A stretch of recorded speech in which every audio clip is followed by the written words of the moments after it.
नमस्कार। एवरेज के इस नए सेशन में आप सबों का स्वागत है। इससे पहले एवरेज के मैंने बहुत सारे प्रश्न को कराया है और उसके कॉन्सेप्ट को समझाया है, उसे जाकर देखिए और उसके बाद इसे देखिए, बहुत मज़ा आएगा। आज कुछ प्रश्नों के साथ मैं फिर आया हूँ। आप इसे ट्रेडिशनल मेथड से जैसे अब तक बनाते आए हैं, ठीक है, वो तो आप बचपन से बनाते आए हैं, और आज मैं उसे डिफरेंट तरीके से बताऊंगा। मैंने पहले बोला है कि एवरेज में विदाउट पेपर एंड पेन बनाएंगे आप सारे क्वेश्चंस को, तो मैं पहले उसे ट्रेडिशनल मेथड से भी बनाकर दिखाऊंगा जैसे आप बनाते आए हैं, और विदाउट पेपर एंड पेन कैसे बनाएंगे मैं उसे भी बताऊंगा। तो आइए इन प्रश्नों को देखते हैं।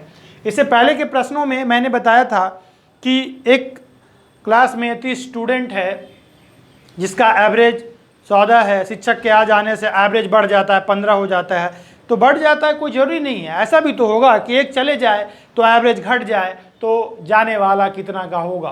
तो घटने का मतलब हुआ कि वो अपना तो लेकर गया ही गया और एक्स्ट्रा लेकर गया। जैसे आइए इन प्रश्नों को देखते हैं। 24 लड़के और एक शिक्षक, उनके शिक्षक मतलब 25 लोग हैं। उसकी औसत उम्र 15 है। किसी का कुछ होगा, किसी का कुछ होगा, विद्यार्थी का कुछ होगा, शिक्षक का कुछ होगा। लेकिन यदि ऐसा बोला जाता है कि 15 औसत है, तो हम मान लेंगे कि स्टूडेंट और शिक्षक सभी के पास बराबर बराबर है और 15-15 है। शिक्षक के बुरे स्वास्थ्य के कारण चले जाने के कारण औसत उम्र 14 साल हो जाती है, या ऐसा बोलिए कि औसत उम्र 1 साल घट जाती है। तो शिक्षक की आयु बताइए क्या था। पहले इसे ट्रेडिशनल मेथड से बनाकर दिखा देता हूं और फिर इसे विदाउट पेपर एंड पेन कैसे बनाना है मैं उसे भी बताऊंगा। पहला क्वेश्चन को देखिए। 24 लड़के और उनके एक शिक्षक कितने हो गए टोटल? 25, और 25 का औसत कितना था?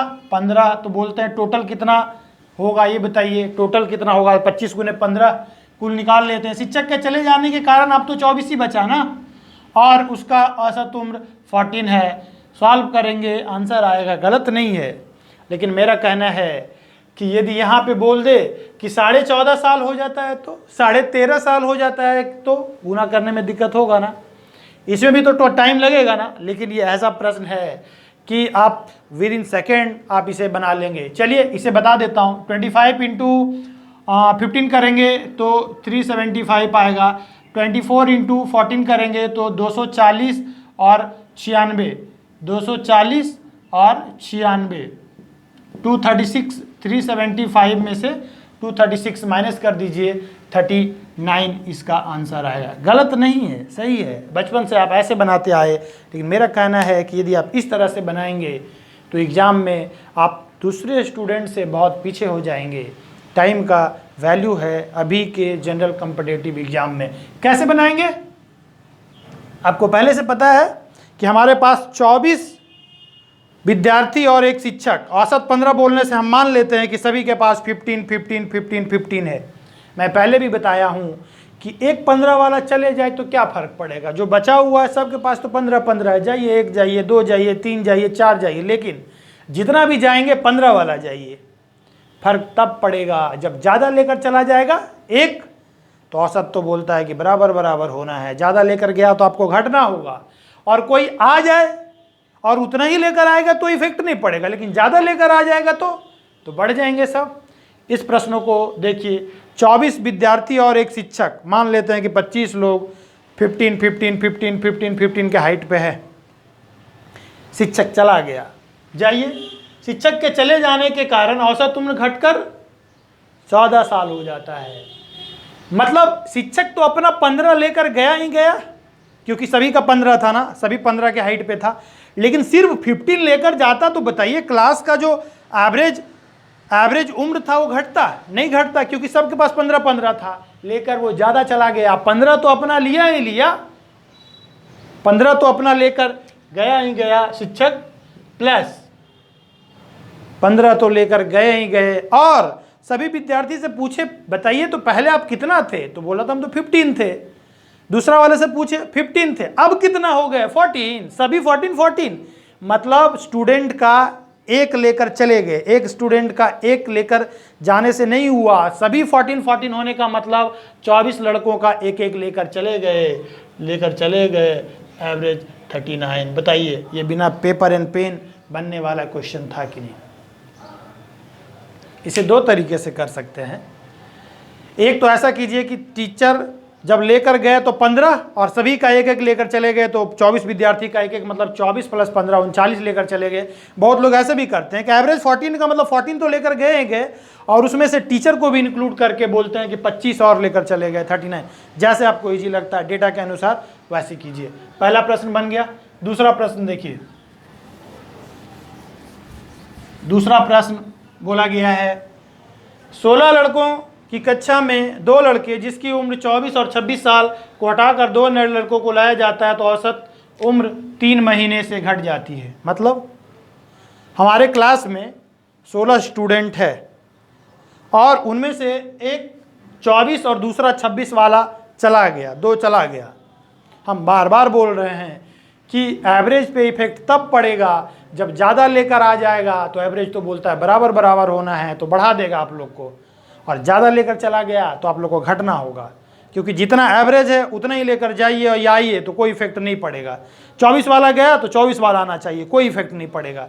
24 पहले से है, आ गया 26 वाला, बोलेंगे 2 एक्स्ट्रा लेकर आए हैं, सबको बांटिए, क्योंकि एवरेज तो बराबर बराबर बोलता है। ये चीज़ बार बार बोलिए। एवरेज का मतलब सारे वैल्यू इक्वल कर दीजिए, वही तो एवरेज कहलाता है मेरे तरीके से। 24 और 26 का जाने का मतलब हुआ कि हमारे पास से एक इसे दे दीजिए तो 25 और 25 के एवरेज के रूप में 2 चला गया।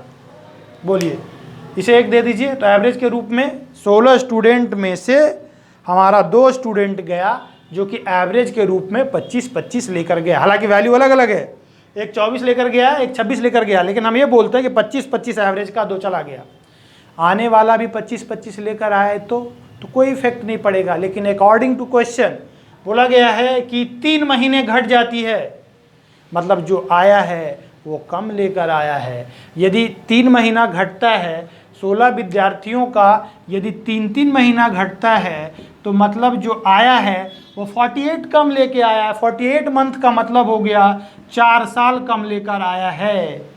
तो एक विद्यार्थी आता तब ना 4 साल कम लेकर आता, क्योंकि 2 गया है तो उसके जगह पे 2 आया है, तो 4 यदि कम लाया है मतलब जो आने वाला है वो 23 साल के हैं। इसका आंसर आपका हो जाएगा 23 ईयर्स हो जाएगा आने वाला।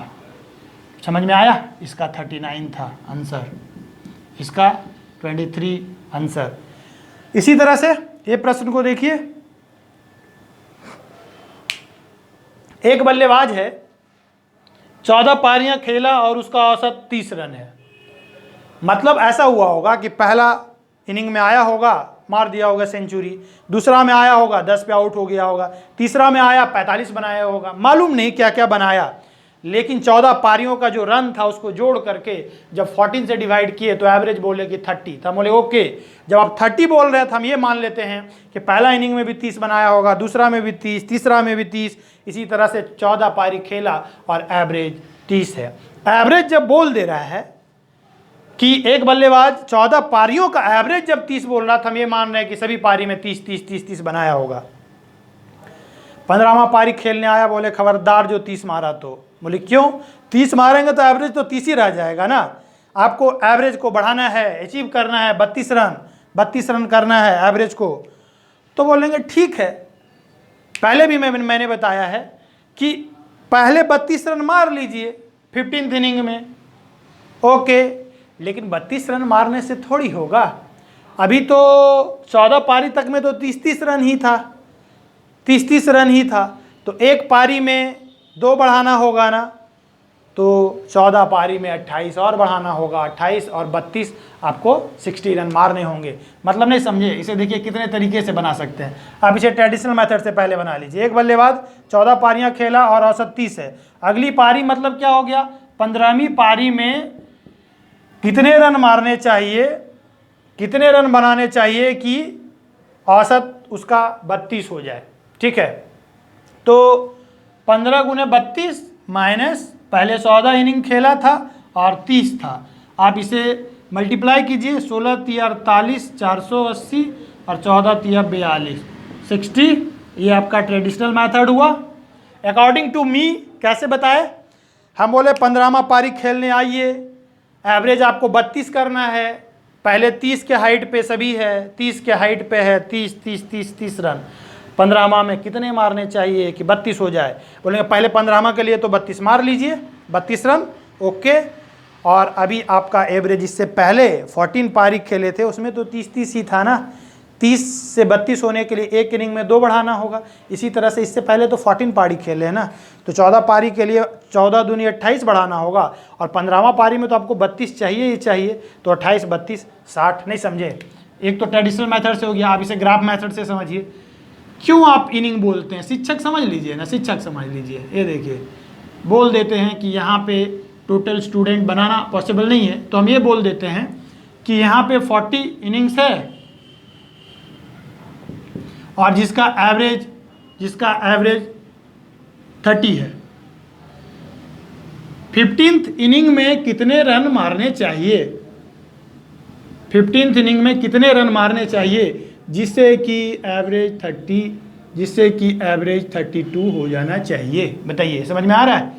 तो इसमें तो 32 मारना ही होगा, और यहाँ से जो 14 है, सारा जो 30 है उसको तो 32 होना चाहिए ना, तो एक को 2 चाहिए कि नहीं, बताइए। तो एक को 2, दूसरा को 2, तो इसी तरह से यहाँ पे कितने हैं, 14 के लिए 28 रन इधर और अपने लिए 32 पायल इधर, मतलब उसे 60 मारना होगा।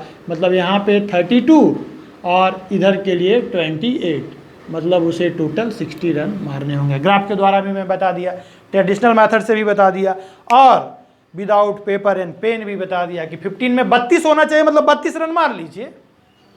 और एक पारी में 2-2 बढ़ाना है, तो इससे पहले 14 इनिंग्स खेले हैं, तो 28 उधर 32 इधर, 60 आंसर। समझ में आ गया होगा। इसी तरह से इन प्रश्नों को देखिए, 4 वाला। अब बहुत अच्छे अच्छे प्रश्न हैं जिससे कि एग्जाम में बहुत सारे प्रश्न बनते हैं। आइए मैं इसे भी ट्रेडिशनल मेथड से बना के दिखाता हूँ, उसके बाद इसे कैसे बनाना है मैं उसे भी बताऊँगा।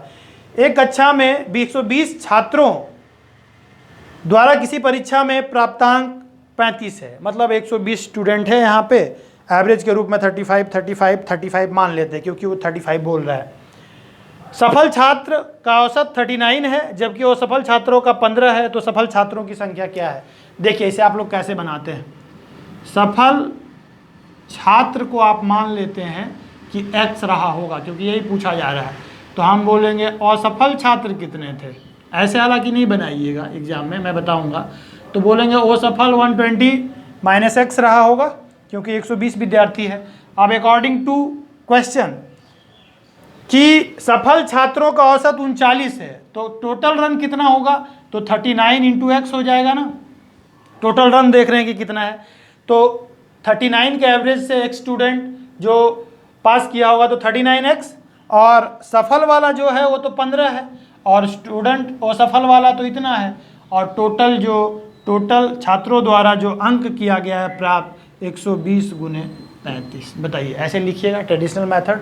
ये हो जाएगा 39x प्लस 15 इंटू 120 कीजिए, 60, इसको 60 कर दीजिए, इसको 30 कर दीजिए, 1800 माइनस 15x इक्वल्स टू 4200। ठीक है, इसको कीजिएगा तो 24x इक्वल्स टू ये हो जाएगा 4200 माइनस 1800। ठीक है, तो ये 24x इक्वल्स टू ये हो जाएगा 2400। ठीक है, ये घटाएंगे, कट जाएगा, x इक्वल्स टू 100। आपसे सफल वाला ही पूछा गया था, उसे x माना था, मतलब सफल छात्र 100 थे और सफल छात्र जो थे वो 20 थे। ठीक है, समझ में आ गया। लेकिन मेरा कहना ये तो ट्रेडिशनल मेथड है, ऐसे मत बनाइए। मीन जब दिया हुआ हो तो एलिगेशन का प्रयोग कीजिए। हालांकि मैं एक एलिगेशन का चैप्टर ही पढ़ाऊंगा, लेकिन अभी मैं जैसे बताता हूँ आप देख लीजिए। एक तरफ पास मार्क्स पर स्टूडेंट लिखते हैं और एक तरफ फेल मार्क्स पर स्टूडेंट लिखते हैं, और एक मीन मार्क्स पर स्टूडेंट लिखते हैं। तो पास वाला का जो औसत है, सफल छात्र का एवरेज 39 है ना, सफल वाले का, असफल छात्रों का 15 है ना। मीन का मतलब होता है ना तो पास वाला ना तो फेल वाला। टोटल स्टूडेंट का एवरेज क्या है? टोटल स्टूडेंट का एवरेज तो 35 है ना। एलिगेशन बोलता है कि एक बार यहाँ से यदि आप यहाँ घटाए तो एक बार इसमें से इसको घटाना होगा, और देख लीजिए किस रेशियो में है, 5:1 के रेशियो में है। मतलब 5:1 का मतलब टोटल कितना हो गया? 6 का मतलब 120 स्टूडेंट था ना, 120 स्टूडेंट है ना, 120 स्टूडेंट है ना, ये 120 स्टूडेंट है ना। तो 5:1 के रेशियो में इसे बांट दीजिए, तो बोलेंगे 6 का मतलब 120, 20 गुना है, तो ये 20 गुना होगा तो पास वाला 100 रहे होंगे, और ये जो फेल वाला होंगे वो 20 स्टूडेंट रहे होंगे। ये एलिगेशन मेथड है। हालांकि ऐसे प्रश्न को तो आप देख कर बना दीजिएगा कि क्या होगा। आगे के क्वेश्चंस जब आएंगे तो मैं बताऊंगा कि एलिगेशन कैसे बनाना है। तो आप समझे होंगे कि जितने भी प्रश्न हैं उसे मैं ट्रेडिशनल मेथड से कैसे बताता हूं, आप ऐसे बनाते भी होंगे, लेकिन मेरा कहना है कि एवरेज का क्वेश्चंस को तो विदाउट पेपर एंड पेन बनाइए, और मैं जिस तरीके से बताता हूं आप वैसे प्रैक्टिस कीजिए। आने वाले समय में एवरेज के कैसे भी प्रश्न होंगे आप उसे ईजिली बना लेंगे। तो धन्यवाद। आगे मैं और भी प्रश्नों के साथ जो प्रीवियस ईयर में पूछे गए हैं, और जितने भी एवरेज के टाइप्स है मैं सारे टाइप्स को कराऊंगा, जितने भी टाइप्स है, और इन प्रश्नों को आप यहाँ देखिए, और इस टाइप के प्रश्नों को आप बुक्स या जो भी मटेरियल्स हो उससे बनाइए, आपको बहुत फ़ायदा होगा। तो इसी साथ मैं आज का सेशन को यहीं समाप्त करता हूं। यदि आप न्यू व्यूअर्स हैं, मेरे वीडियो को लाइक कीजिए, सब्सक्राइब कीजिए और शेयर कीजिए। धन्यवाद।